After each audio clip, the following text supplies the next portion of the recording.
Come vedete oggi ci troviamo in una situazione molto bella, quasi idilliaca, un luogo interessante sia dal punto di vista ambientale che agricolo. Allora benvenuti alla nostra trasmissione di questa settimana, siamo a Papozze, proprio nel delta del Po, e vi presentiamo questa azienda agricola che è anche innovativa, molto interessante, ma poi proprio in fine trasmissione con Claudio De Stefani andremo a Panarella, l'oasi qua vicino, per vedere come qui c'è anche ambiente e bell'ambiente. Allora partiamo con la sigla di quest'oggi e poi innovazioni in agricoltura e ambiente.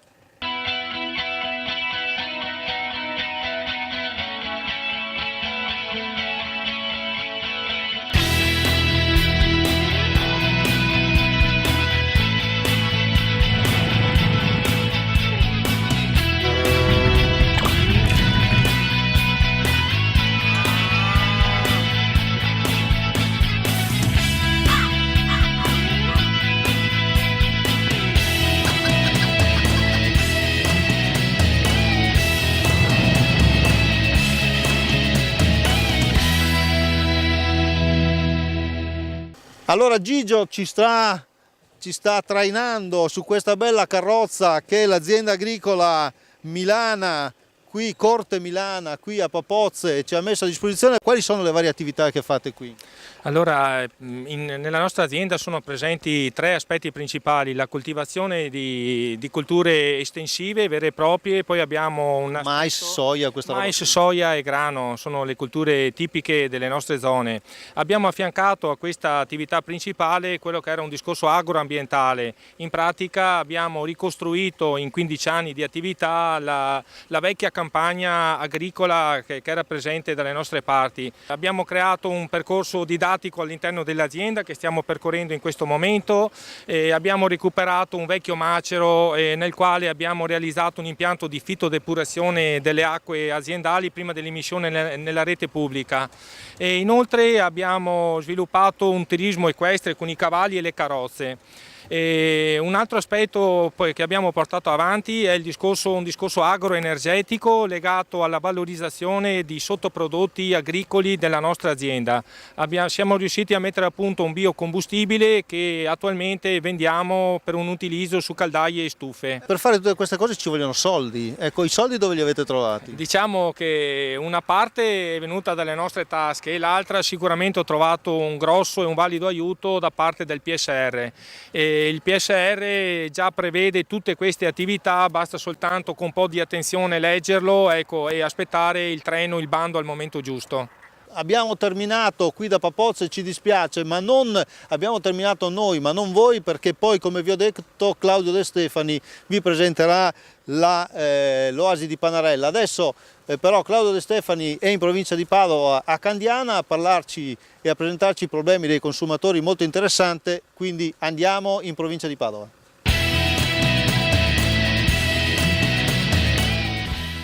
Si discuterà di infrastrutture verdi e del ruolo delle foreste alpine nelle strategie di sviluppo nel convegno della Regione del Veneto previsto a Verona il prossimo 6 febbraio. Corridoi ecologici, riqualificazioni fluviali, fasce erbose. Il PSR Veneto 2014-2020 propone oltre 16 milioni di euro per l'introduzione di infrastrutture verdi. Le informazioni su piave.veneto.it. Per incentivare un uso efficiente delle risorse naturali e favorire il passaggio ad un'economia a basse emissioni di carbonio, la proposta di PSR Veneto 2014-2020 prevede l'impegno di 64 milioni di euro. Eccoci di nuovo assieme per parlare quest'oggi ancora una volta di consumatori in questo spazio della nostra trasmissione. Saluto accanto a me l'avvocato Giovanna Giacomelli, che vi ricordo è presidente dell'associazione Casa del Consumatore. Benvenuto avvocato. Grazie, buongiorno. Io so che con la sua associazione altre si sono messe assieme, hanno fatto una sorta di cordata per un progetto ben preciso. Di che cosa si tratta?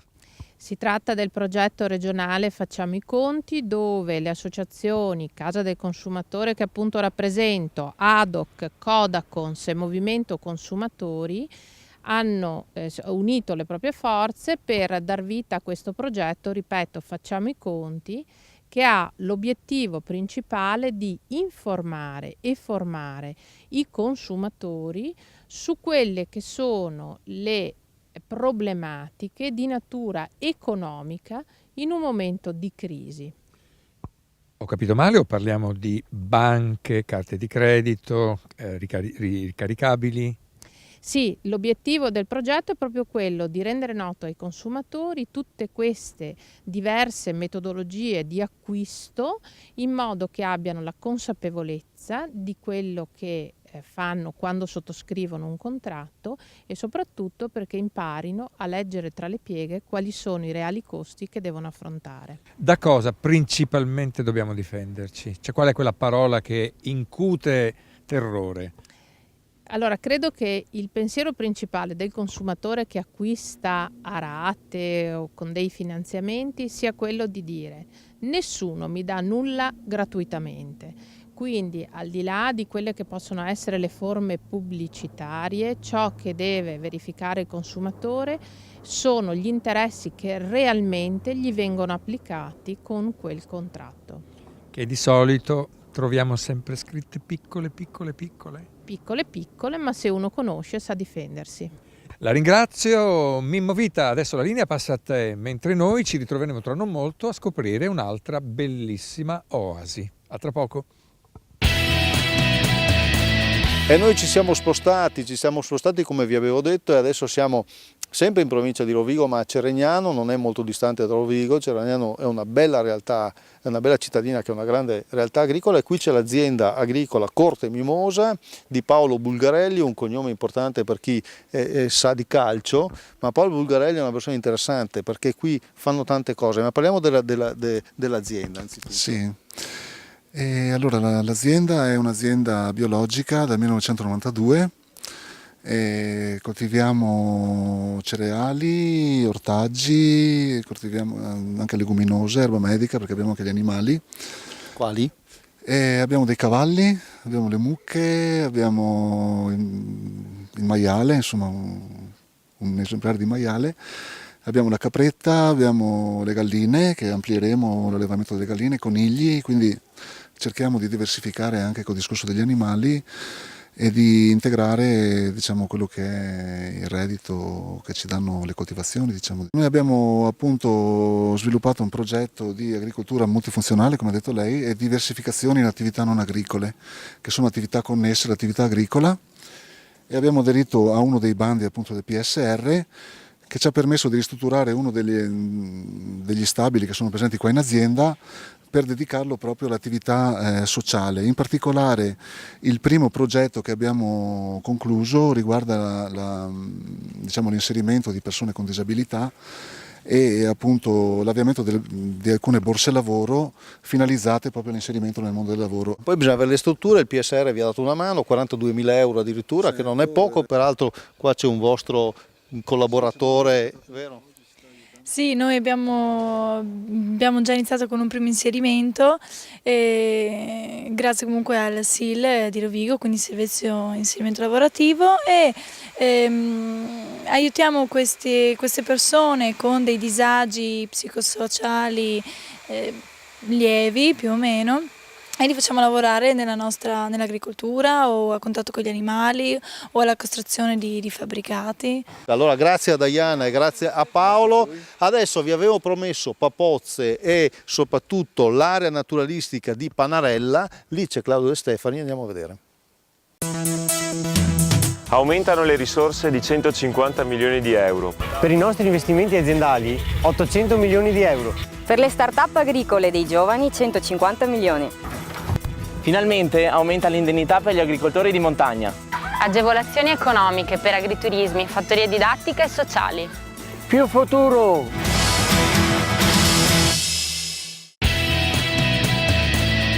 Saluto Mimmo Vita e gli ospiti che ha avuto all'interno di questo suo ultimo contributo. Noi siamo quasi al rush finale, sapete che dedichiamo questa parte della nostra trasmissione alla scoperta delle bellezze naturali del Veneto, in modo particolare dei parchi del Veneto, e io mi trovo all'interno dell'Oasi Golena Panarella, sono in provincia di Rovigo, accanto a Eddie Boschetti, che non solo è guida naturalistica ma è anche presidente WWF. Doppio ruolo, doppia responsabilità, però la tua è veramente una missione, Eddie. Sì, è una missione anche piacevole sotto certi aspetti, molto gravosa ma anche piacevole, perché ci consente di mettere mano a delle zone magari poco conosciute, un po' la mission anche del WWF, far conoscere ciò che può esprimere delle grandi potenzialità. Siamo all'interno del parco regionale del Delta del Po. Che cosa c'è di bello da vedere sempre all'interno di quest'oasi? Quest'oasi si inserisce nel parco regionale del Delta del Po perché ne rappresenta un po' la porta d'ingresso, in quanto si colloca proprio all'inizio della biforcazione dei rami del delta, dove il Po di Goro si biforca dal Po Grande, e quindi ci troviamo in un ambiente che già ci racconta di quelli che sono gli ambienti tipici della parte più a monte del delta del Po, quella un po' più lontana dal mare, dove possiamo incontrare boschi e vaste golene, appunto, caratterizzate da presenza anche, come possiamo vedere oggi, di acqua. Però qui dobbiamo lanciare anche un segnale forte agli amici e alle amiche che ci seguono da casa e che abitualmente vanno a vedere queste oasi naturali. Ahimè, taluni di loro non è che si comportano proprio benissimo. Questo che cosa comporta invece? Comporta un grande sforzo da parte dei volontari, che fortunatamente ci sono in questa zona. Panarella è un po' un piccolo laboratorio anche da questo punto di vista, perché si è creato un gruppo attorno alla gestione di quest'area, interamente composto da volontari che si dedicano alla manutenzione e anche a dare un minimo di informazioni ai visitatori che vengano il sabato e la domenica. Grazie intanto al nostro Eddie Boschetti, grazie ai tuoi volontari e soprattutto, come sempre, grazie a voi che avete seguito la nostra trasmissione. L'appuntamento, lo sapete, se vi dà l'idea, è rinnovato fra 7 giorni. Arrivederci.